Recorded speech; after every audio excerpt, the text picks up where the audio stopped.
Hi மக்களே, நான் உங்கள் பக்ருதீன் பாய். இன்றைக்கி வந்து நம்ம என்ன செய்ய போகிறோன்னு பார்த்தீங்கன்னா, நாட்டுக்கோழியில் 1 கிலோ பாஸ்மதி அரிசி போட்டு, நீங்கள் கேட்ட பாஸ்மதி ரைஸ் போட்டு நம்ம ஒரு அருமையான பிரியாணி நம்ம செய்ய போகிறோம். இதை எப்படி செய்கிறோம் ஸ்கிப் பண்ணாமல் லாஸ்ட் வரலையும் பாருங்கள், ரொம்ப சூப்பராக இருக்கும். வாங்க நம்ம இந்த பிரியாணி எப்படி செய்கிறதுன்னு பார்க்கலாம். நம்ம வந்து நாட்டுக்கோழியை பிரியாணி சைஸில் நம்ம பீஸ் பண்ணி வச்சுருக்கோம், சரிங்களா? இப்போது இதுக்கு தேவையான பொருளுக்கு அனைத்தும் நம்ம வந்து பார்க்க போகிறோம். வெங்காயம் வந்து பார்த்திங்கன்னா ஒரு 320 கிராம் அளவில் நம்ம எடுத்துருக்கோம். பச்சை மிளகா ஒரு 4 பீஸ் எடுத்து வச்சுருக்கோம். தக்காளி வந்து பார்த்திங்கன்னா ஒரு 300 அளவில் நம்ம எடுத்துருக்கோம். இஞ்சி பூண்டு வந்து பார்த்திங்கன்னா 120 கிராம் பூண்டு, 80 கிராம் இஞ்சி. மாமல் தான் நம்ம எப்பயும் செய்கிற மாதிரி தான் மெத்தடு. நெக்ஸ்ட்டு வந்து பார்த்திங்கன்னா எண்ணெய் வந்து ஒரு 300 ml நம்ம எடுத்து வச்சுருக்கோம். தனி மிளகாய் தூள் வந்து பார்த்திங்கன்னா ஒரு 10 கிராம் நம்ம சேர்க்க போகிறோம். உப்பு வந்து தேவையான அளவு போடும்போது பார்த்துங்க. தயிர் வந்து பார்த்திங்கன்னா ஒரு 10 ரூபா பாக்கெட் இருக்குது பார்த்திங்களா, அந்த ரேஞ்சில் நம்ம எடுத்து வச்சுருக்கோம். இதில் வந்து இந்த நாட்டுக்கோழிக்கு முறையான மசாலா, நாட்டுக்கோழின்னும் போது நம்ம வந்து மசாலா ஏற்றணும். இதில் என்னென்ன நம்ம இப்போ இதில் சேர்த்துருக்கோன்னா,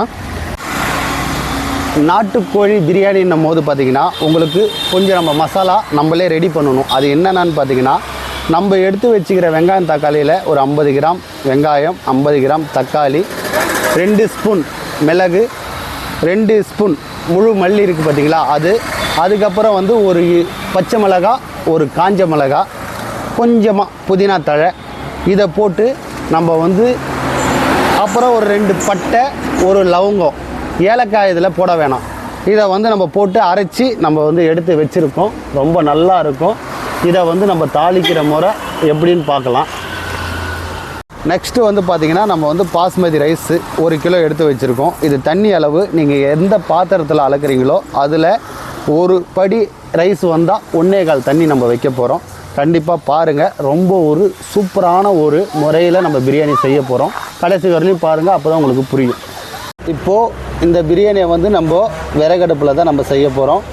எப்படி செய்கிறதுன்னு பாருங்கள். ரொம்ப வந்து ஒரு நல்ல ஒரு வீடியோ இது, நீங்கள் மிஸ் பண்ணாத பாருங்கள். வந்து இப்போ அடுப்பில் தேக்ஸா வைக்கிறோம். பிஸ்மில்லா.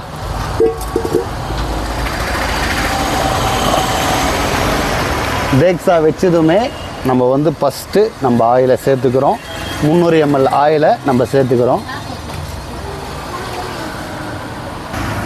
எண்ணெய் வந்து ரொம்ப ஹீட் ஆகக்கூடாது, ஓரளவு மீடியமான பதத்தில் தான் நம்ம வந்து ஃபஸ்ட்டு நம்ம அந்த பட்டை லவங்க ஏலக்காவை போட போகிறோம், சரிங்களா? எப்பயுமே நம்ம வந்து நம்ம ஸ்டைலை விட்டுறக்கூடாது. என்ன ஸ்டைலுன்னா, நம்மளுடைய ஒரு அனுபவம், எங்களுக்கு இந்த பழக்கத்தில் தான் நாங்கள் போட்டிருக்கோம். பட்டை லவங்க ஏலக்காய் இருக்குது பார்த்திங்களா, அது கூட வந்து கொஞ்சமாக இஞ்சி பூண்டு வச்சுக்குவேன், ஒரு தக்காளி ஒரு 2 பீஸ் வச்சுக்குவேன், புதினா, இப்படி வச்சு நம்ம ஆயிலில் ஃபஸ்ட்டு சேர்க்கும் போது நம்மளுக்கு மனம் நல்லா வரும். எப்பயுமே நீங்களும் இந்த மெத்தடில் பண்ணுங்கள். இப்போ நான் போடுறேன், ஆயில் ஹீட் ஆகிடுச்சு, நம்ம போடுறோம் பாருங்கள், நல்லா ஒரு வாசனை வந்து நல்லா வரும். இப்படி போடும் போது உங்களுக்கு ஃபஸ்ட்டு ஓப்பன் நல்லா வாசனை ஓப்பனிங்லேயே நல்லா கிடைச்சிரும், சரிங்களா? இப்போ இதுக்கப்புறம் எப்பயும் போல் நம்ம வந்து ஆனியனை சேர்க்க போகிறோம். அதாவது 320 கிராம் ஆனியன், 320 கிராம் ஆனியனில் ஒரு 50 கிராம் நம்ம எடுத்து அரைச்சிட்டோம். மீதி ஆனியனை வந்து நம்ம இதில் போட்டுற போகிறோம், 4 பச்சை மிளகாவோட.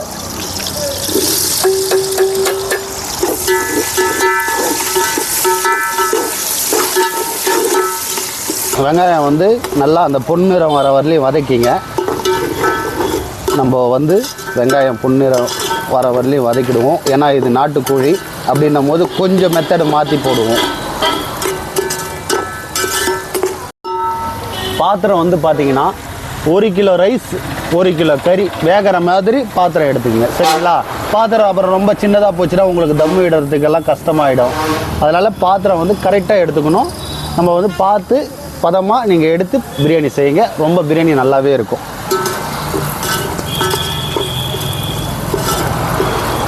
பொன்னிறம் கிட்ட தான் வந்திருக்கு. இப்போ நம்ம வந்து இஞ்சியும் பூண்டும் ஆட் பண்ண போகிறோம். 80 கிராம் இஞ்சி, 120 கிராம் பூண்டு, சரிங்களா?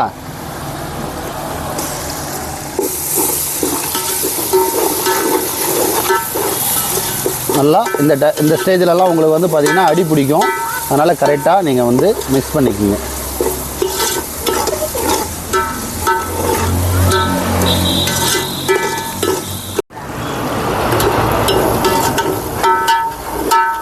நம்ம இஞ்சி பூண்டு போட்டதுக்கப்புறம் அந்த பச்சை வாசனை போனதுக்கப்புறம் நம்ம அரைச்சி வச்சுருக்கீங்கள அந்த மசாலா நம்ம அது மேலே சேர்த்துடலாம். சரிங்களா? நல்லா அடி பிடிக்காத அளவில் நல்லா மிக்ஸ் பண்ணிக்கோங்க.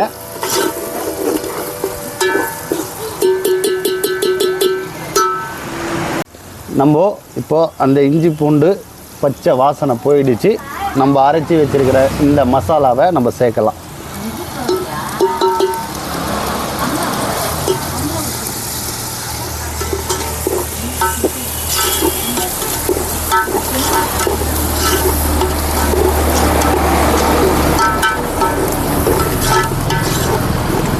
வச்ச மசாலாவை சேர்த்த உடனே என்ன பண்ண போகிறோன்னா நம்ம ரைஸில் வந்து இப்போது தண்ணி ரைஸே இப்போ தான் ஊற வைக்க போகிறோம். பாருங்கள், நம்ம ரைஸில் இப்போ தான் தண்ணியே சேர்க்குறோம்.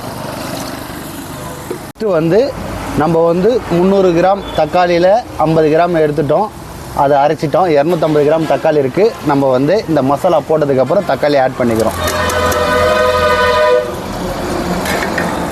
உங்களுக்கு தயிர் வேணான்னாலும் போட தேவையில்ல.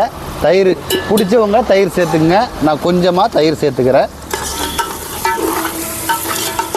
நல்லா போட்டு நல்லா மிக்ஸ் பண்ணினே இருங்க. அடி பிடிக்க விடாதீங்க. அனலை கம்மியாக வச்சுக்கோங்க. நெக்ஸ்ட்டு வந்து மல்லி புதினா அளவு எவ்வளோன்னு பார்த்தீங்கன்னா 1 கை மல்லி புதினா, அதை விட கொஞ்சம் கம்மியாக நம்ம இப்போயே ஆட் பண்ணிக்கிறோம். ஆட் பண்ணிவிட்டு நல்லா மிக்ஸ் பண்ணுங்கள். நல்லா மிக்ஸ் பண்ணிகிட்டே இருங்க.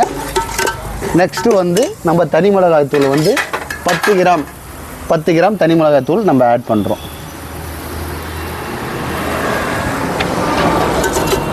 சரிங்களா? நான் இன்னும் உப்பு சேர்க்கலை. நம்ம கறி போட்டதுக்கப்புறம் நம்ம உப்பு சேர்த்துக்கலாம். நல்லா வதக்குங்க. தக்காளி போட்டதுக்கப்புறம் ப்ராசஸ் சீக்கிரமாக போய்கிட்டு இருக்கணும். அதை ரொம்ப வதக்க தேவையில்லை. இப்போது நம்ம இந்த நாட்டுக்கோழியை போட்டு இதில் நல்லா மிக்ஸ் பண்ணிக்குவோம். அப்போ தான் நம்மளுக்கு வேகும், அடி பிடிக்காத வேகும். போட்டதுக்கப்புறம் நம்ம நல்லா மிக்ஸ் பண்ணிக்கிறோம். அடி பிடிக்காத நம்மளுக்கு அருமையாக வேகும். அனல் மிதமான அனலை வச்சுக்கோங்க, இல்லைன்னா அடி பிடிக்கும். இப்போ வந்து நம்ம உப்பு சேர்க்கலை இல்லைங்களா? இப்போ நம்ம வந்து அந்த உப்பு சேர்த்துட்றோம். உப்பு வந்து நீங்கள் கரெக்டாக சேர்த்துக்குங்க. பார்த்து கரெக்டாக சேர்த்துக்கணும். ரொம்ப அதிகமாக இருக்கக்கூடாது. நம்ம தண்ணி சேர்த்ததுக்கப்புறம் உப்பு பார்த்திங்கன்னா லைட்டாக தூக்கலாக இருக்கணும். அப்போ தான் உங்களுக்கு பதம் கரெக்டாக இருக்கும். ரொம்ப தூக்கலாக இருக்கக்கூடாது. பார்த்துக்குங்க. வச்சுட்டு நம்ம வந்து நல்லா மூடி வச்சுருவோம். மூடி ஒரு 10 நிமிஷம் வேகட்டும். மிதமான அனல் இருக்கட்டும். ரொம்ப அனல் ஹெவியாக வச்சிங்கன்னா நம்மளுக்கு வந்து அடி பிடிச்சிரும். சரிங்களா? அனல் எப்படி நம்ம வைக்கிறதுன்னு காட்டுறேன் பாருங்கள். அனல் வந்து ரொம்ப எரியக்கூடாது. அடுப்பு மிதமான அனல் தான் இருக்கும். அப்போ தான் அந்த நாட்டுக்கோழி வந்து நல்லா மசாலா ஏறி நல்லா வேகும். அதனால் நீங்கள் எரிய வச்சிட்டிங்கன்னா ரொம்ப கருகி போயிடும் கறி. அப்போது பிரியாணி வந்து மனம் இல்லாத போயிடும். நம்ம டேஸ்ட்டை டோட்டலாக மாறிடும். அதனால் மிதமான அனல் வச்சுக்கோங்க. ஓகேவா? இப்போது நம்ம கறி போட்டு மூடி 3 நிமிஷம் ஆகுது. நம்ம ஒரு டைம் ஓப்பன் பண்ணி பார்ப்போம் அது அடி பிடிச்சிருக்கா, எந்த ப்ராசஸில் இருக்குன்னு.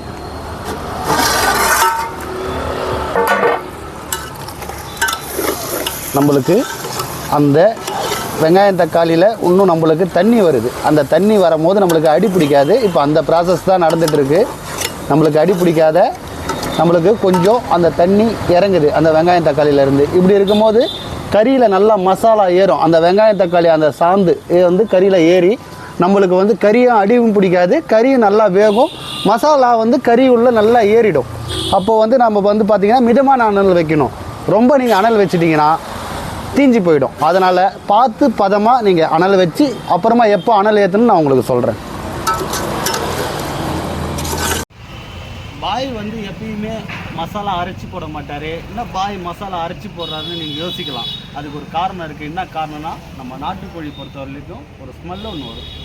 அதுக்காக தான் நம்ம இந்த மெத்தட் போடுறோம். சரிங்களா? அந்த ஸ்மெல்லை வந்து இதை அடைக்கிடும். அதனால் இப்படி போடுறோம். நல்லாவும் இருக்குது. வாசனை நல்லா சூப்பராக வருது.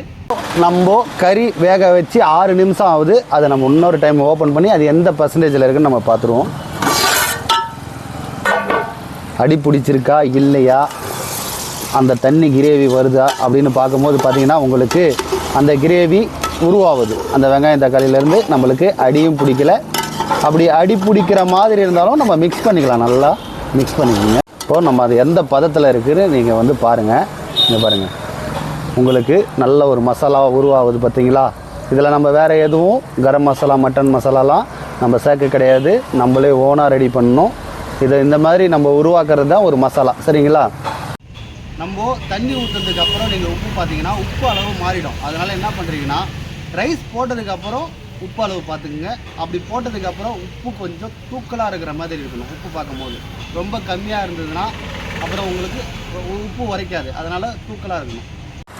ஒரு 10 நிமிஷம் நான் சொல்லியிருந்தேன், ஆனால் நான் 15 நிமிஷமாக வேக வச்சு நம்ம கறி நல்லா வெந்துருச்சு. இப்போ நம்ம தண்ணியை சேர்க்க போகிறோம், சரிங்களா. தண்ணி வந்து இப்போ நம்ம சேர்க்க போகிறோம்.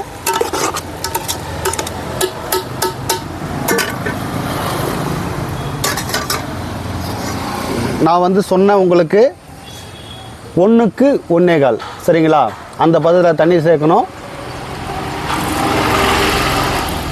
நம்ம அந்த பதத்தில் தான் சேர்த்துருக்கோம். சேர்த்ததுக்கப்புறம் நல்லா மிக்ஸ் பண்ணிக்கோங்க. நல்லா இப்போது ரொம்ப அனல் கொடுக்காதீங்க, இதுவும் மிதமான அனலில் நம்மளுக்கு கொதி வரணும். கொதி வந்ததுக்கப்புறம் நம்ம உப்பு அளவு பார்க்கணும்.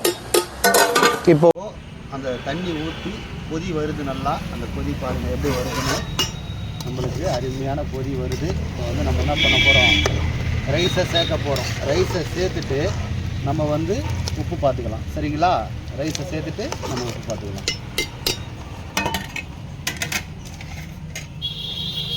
ரைஸ் போடும் போது இதில் சுத்தமாக தண்ணி இல்லாத கையில் எடுத்து கூட சேருங்க. தண்ணியோடு சாய்ச்சிங்கன்னா அப்புறம் உங்களுக்கு அளவு மாறிடும். ரொம்ப கொதி வரல, அப்படியே மிதமான கொதியில் தான் நம்ம வந்து இப்போது நம்ம இந்த ரைஸ் போடுறோம். ரைஸ் போட்டு நல்லா மிக்ஸ் பண்ணி ஒரு நிமிஷம் அந்த மாதிரி வெயிட் பண்ணி நீங்கள் உப்பு பாருங்கள். நம்மளுக்கு அந்த உப்பு பதம், உப்பு வந்து பார்க்கும்போது உங்களுக்கு லைட்டாக தூக்கலாக இருக்கணும், ரொம்ப இதுவாக இருக்கக்கூடாது. இப்போ நான் வந்து உப்பு பதம் பார்த்துட்டேன். ரைஸ் போட்டு 1 நிமிஷம் கழித்து லைட்டாக தூக்கலாக இருக்குது. அது தம்மு ஆகும்போது நம்மளுக்கு கரெக்டாக வந்துடும். இப்போ வந்து லைட்டாக அனலை ஏற்றிக்கிறோம் நம்ம, சரிங்களா. மிதமான அனல் வேணாம், இப்போ லைட்டாக கூடுதலாக வச்சுக்கிறோம். ரைஸ் போட்டோன்னே உஷாராக இருங்க. நம்ம அந்த தம் இடும் போது தண்ணியும் ரைஸும் ஒன்றா இருக்கும்போது நம்ம தம் இடணும், சரிங்களா. ஆனால் இப்போ ரைஸ் போட்டு நம்மளுக்கு 2 நிமிஷம் ஆகுது. அது எந்த பதம் இருக்குன்னு நம்ம பார்க்கலாம்.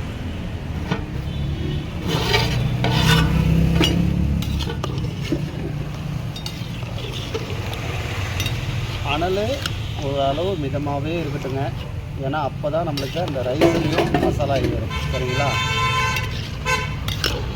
நம்ம ரைஸ் வந்து போட்டு ஒரு 8 நிமிஷம் ஆகுது. அது எந்த பதத்தில் இருக்குது, நம்ம தம்மு விடலாமா வேணாமா அப்படின்னு நம்ம பார்த்துருவோம். ரைஸ் வந்து தண்ணியாகவும் தெரியணும், ரைஸாகவும் தெரியணும். ஓகே, நம்ம தம்மு விட்டுருவோம். கரெக்டாக ஒரு 15 நிமிஷம் நம்ம தம்மு விடுற ப்ராசஸ் இருக்குது. அந்த தம்மு எப்படி விடுறோம் அதையும் பார்த்துருவோம்.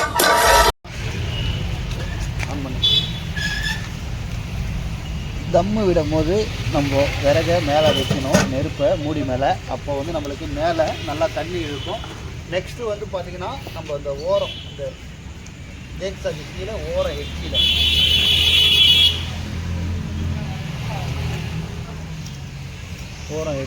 நம்ம நெருப்பை இப்படி அணைச்சி விடணும். நல்லா ஓரம் சுற்றி நல்லா தம்மு விட்டிங்கன்னா ஒரு 15 நிமிஷம் நம்ம தம்மு ஆகணும். ரொம்ப அடியில் நெருப்பு இருக்கக்கூடாது. நெருப்பு அடியில் இருந்தால் உங்களுக்கு என்ன ஆகுனா உங்களுக்கு அடி பிடிக்கும். அதனால் ஓரமாக நம்ம நெருப்பு வைக்கணும். பாத்திரத்து மேலே நம்ம எதுக்கு நெருப்பு போடுறோன்னா, இந்த மேலே இருக்கிற அந்த உள்ளே இருக்கிற ஆவியாகப்பட்டது மேலே வந்து தண்ணி ஆகிடும். அதனால் மேலே தண்ணி நெருப்பு வைக்கும்போது நம்மளுக்கு என்ன ஆகுனா அந்த தண்ணி ஈர்த்துக்கும். அதனால் பாத்திரத்துக்கு மேலே நம்ம நெருப்பு வச்சுருக்கோம். இந்த மாதிரி வெயிட்டாக மேலே வைக்கும்போது மூடி உங்களுக்கு நல்லா வெயிட்டாக மூடிக்கும், கேப்பு இல்லாத நல்லா உட்காரும். நெருப்பு மேலே வெயிட் வைக்கும்போது, நெருப்போட வெயிட் வைக்கும்போது நம்மளுக்கு சாப்பாடு தம்மு வந்து நல்லா ஆகும். அதனால தான் நம்ம இந்த மாதிரி தம்மு விடுறோம். கண்டிப்பாக பாருங்கள், இந்த ரைஸ் எப்படி வருதுன்னு பாருங்கள். நல்லா நம்ம நெருப்பை வந்து ஓரமாக விட்டு நல்ல ஒரு தம்மு வந்து நம்மளுக்கு ரெடி ஆகிட்டு இருக்குது. ஒரு 5 நிமிஷம் ஆகுது. இன்னொரு 10 நிமிஷம் நம்ம வெயிட் பண்ணுவோம். அவசரப்பட வேணாம், இடையில நம்ம வந்து ஓப்பன் பண்ண வேணாம். நம்ம இந்த வீடியோ எப்போ வந்து நம்ம பதிவு பண்ணுறோன்னா, நம்ம கடையில் பிரியாணி வியாபாரம் முடிச்சுட்டு நீங்கள் கேட்டிங்க, ஆனால் 1 கிலோ 2 கிலோ பிரியாணி செஞ்சு போடுங்கண்ணா அப்படின்னு. நம்ம எத்தனை நாள் தான் உங்களுக்கு போடாத இருக்குதுன்னு. இப்போ டைம் வந்து பார்த்திங்கன்னா 6:30 மணி ஆகுது. இந்த டைமில் நம்ம உங்களுக்காக இந்த பதிவு போடுறோம். கண்டிப்பாக கேஸில் எப்படி செய்கிறதுன்னு நான் அடுத்த வீடியோலாம் நான் உங்களுக்கு போடுறேன். சரிங்களா? 5 நிமிஷம் ஆகிடுச்சிங்க. இருட்டியும் பிடிச்சி, டைம் வந்து ரொம்ப இருட்டிடுச்சு. நம்ம வந்து இந்த பிரியாணியை ஓப்பன் பண்ணுவோம். பிஸ்மில்லா. நல்லா பர்க்கத்தை குறா இறக்குமானே, பிரியாணி நல்லா வரணும்.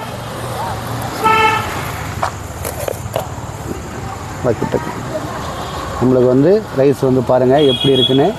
ஒரு ரைஸ் கூட உடையாத நம்மளுக்கு அருமையாக இருக்குது. நான் லைட் அடித்து காட்டுறேன், ஏன்னா இருட்டிடுச்சு. பிஸ்மில்லா. நம்மளுக்கு ஒரு அருமையான ஒரு பாஸ்மதி பிரியாணி, நீங்கள் கேட்ட ஒரு பாஸ்மதி நாட்டுக்கோழி பிரியாணி நம்ம பக்காவாக ரெடி பண்ணிட்டோம். இது வந்து ரொம்ப ஈஸியான ஒரு மெத்தடு. நீங்கள் இதேமாரி ஃபாலோ பண்ணுங்கள், கண்டிப்பாக ரொம்ப நல்லா இருக்கும். சரிங்களா? நம்ம இப்போ இதை எடுத்துகிட்டு போயிட்டு நம்ம வீட்டில் வச்சு டேஸ்ட் பண்ணி நான் உங்களுக்கு சொல்கிறேன் இது எப்படி வந்திருக்குன்னு. இங்கே ரொம்ப இருட்டாகிடுச்சு. சரிங்களா? கோச்சிக்காதீங்க ரொம்ப இருட்டில் வீடியோ போடுறேன்னு, ஏன்னா எனக்கு டைமிங் இல்லை. அதனால் நீங்கள் கேட்டதுனால உங்களுக்கு வீடியோ போடாதே என்னால் இருக்க முடியல. அதனால் நம்ம இந்த பிரியாணியை செஞ்சு இப்போ வீட்டில் போய் நம்ம ருசித்து எப்படி இருக்குன்னு சொல்கிறோம். சரிங்களா? கடையிலேருந்து ரொம்ப பக்கம்தான் நம்ம வீடு. நம்ம வீட்டுக்கு ரைஸ் எடுத்துகிட்டு வந்துட்டோம். இந்த பிரியாணி எப்படி வந்திருக்கு பாருங்கள். நல்லா ரைஸ் வந்து நல்லா உதிரியாக நம்மளுக்கு ஒரு எப்படி ரொம்ப ஒரு ருசியான ஒரு பிரியாணியாக நம்மளுக்கு கிடச்சிருக்கு. இதை சாப்பிட்டு நான் எப்படி இருக்குன்னு அதையும் சொல்லிடுறேன். பிஸ்மில்லா. நல்லா ஒரு மசாலா அந்த பாஸ்மதி ரைஸில் ஏறி நம்மளுக்கு ஒரு அருமையான ஒரு ருசியான ஒரு நாட்டுக்கோழி பிரியாணி. நல்லா அருமையான அந்த கறி வெந்து அதில் நல்லா மசாலா ஏறி இருக்கு. கண்டிப்பாக அந்த வீடியோவில் எதுனா உங்களுக்கு கிளாரிட்டி இல்லைன்னா கோச்சிக்காதீங்க. என்ன காரணம்னா இருட்டில் எடுத்தது. பிரியாணி ரொம்ப அருமையாக இருக்குது. நம்ம வந்து இன்னும் நிறையா வீடியோ நெக்ஸ்ட் வீடியோலாம் உங்களுக்கு கேஸில் செஞ்சு நான் எப்படி செய்யுதுன்னு சொல்கிறேன். இந்த பிரியாணி 100% ஒர்த்தாக இருக்குது, நல்லாவும் இருக்குது. கண்டிப்பாக நீங்களும் இதேமாதிரி ட்ரை பண்ணுங்கள்.